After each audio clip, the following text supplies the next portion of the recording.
హైదరాబాద్లో real estate రంగం పడిపోయిందని చాలా అంటున్నారు. ఇప్పుడు అంటే మిడిల్ క్లాస్ వాళ్ళకి ఈజీగా ఉంటుందా కొనడానికి? ఇక్కడ ఒకటి విషయం చెప్తున్నా అండి, రియల్ ఎస్టేట్ అనేది ఎప్పుడు పడిపోవడం అంటూ ఉండదు. ఒక స్టెబుల్ అవుతుంది.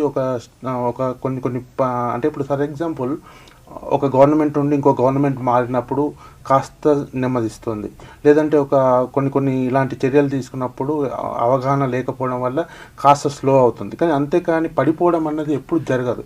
ఇంకోటి ఏంటంటే ఇన్వెస్ట్మెంట్ చేసే వాళ్ళు ఎవరైనా సరే, రియల్ ఎస్టేట్లో కానీ ఎక్కడైనా భూములు కొనేవాళ్ళు కానీ, రియల్ ఎస్టేట్ రంగంలో ఏ రంగంలో ఉన్నా కానీ ఇన్వెస్ట్మెంట్ చేసేవాళ్ళు ఆటోమేటిక్గా వాళ్ళు చేసుకుంటూనే పోతున్నారు, ఎక్కడ ఆగలేదు. ఎక్కడైతే 80% పీపుల్ ఎవరైతే ఉన్నారో, 20% ఇన్వెస్టర్స్ ఎప్పుడు ఇన్వెస్ట్ చేస్తున్నారు, 80% పీపుల్ ఎవరైతే ఉన్నారో వాళ్ళు ఇంతకుముందు ఇన్వెస్ట్ చేసి ఉండరు. ఇప్పుడిప్పుడే కొత్తగా ఇన్వెస్ట్మెంట్ చేయాలంటే వాళ్ళ సంపాదనతో కొంచెం ఇన్వెస్ట్మెంట్ చేయాలనుకున్న వాళ్ళు ఇలాంటి ఇష్యూస్ చూసుకొని కాస్త నెమ్మదిస్తారు తప్ప అసలు ఇన్వెస్ట్మెంటే చేయొద్దు అనుకునే పరిధిలో ఉండదు. నాకు తెలిసి కొంచెం స్లో ఉంటుంది, వాస్తవానికి స్లోగా ఉంటుంది. కానీ ఒకటేసారి లక్షలలో పెరిగిపోయి ఒకటేసారి డౌన్ అయిపోవడం అంటూ ఉండదు. కాస్త ఇలాంటి పరిణామాలు వచ్చినప్పుడు జనరల్గా స్లో ఉంటుంది అంతే. రియల్ ఎస్టేట్ హైదరాబాద్లో పడిపోలేదు. హైదరాబాద్లో రియల్ ఎస్టేట్ అయిపోయి ఉంది. ఎందుకంటే మనకు రిజిస్ట్రేషన్స్ కానీ మనం మిగతా అవన్నీ చూస్తున్నప్పుడు కూడా హైదరాబాద్లో కేవలం అది టాక్ మాత్రమే, రియాలిటీలో మాత్రం హైదరాబాద్లో రియల్ ఎస్టేట్ ఎక్కడ పడిపోలేదు. తెలంగాణలో కూడా ఎక్కడ రియల్ ఎస్టేట్ పడిపోలేదండి.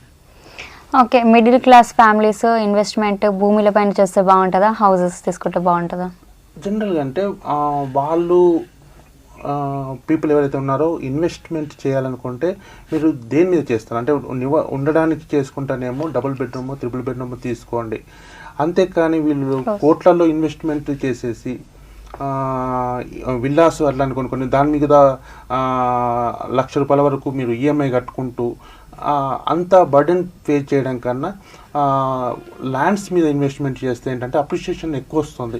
అంటే ఫర్ ఎగ్జాంపుల్ సింపుల్ లాజిక్ చెప్తానండి, ఇప్పుడు మాదాపూర్లో ఐటెక్ సిటీ దగ్గర గతంలో ₹500 ఎందుకు గజం ఉండే 20 years బ్యాక్, మరి ఈరోజు ₹3,00,000 గజం చొప్పున ఉంది. ల్యాండ్ వాల్యూ పెరిగింది అక్కడ.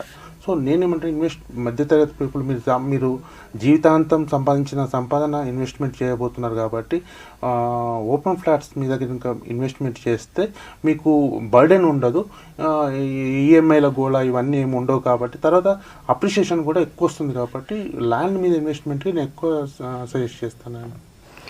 సో రియల్ ఎస్టేట్ రంగం గురించి, హైడ్రా గురించి చాలా మా వ్యూవర్స్కి చాలా చక్కటి సందేశాలు ఇచ్చారు. నమస్తే. థ్యాంక్ యూ అండి. Thank you.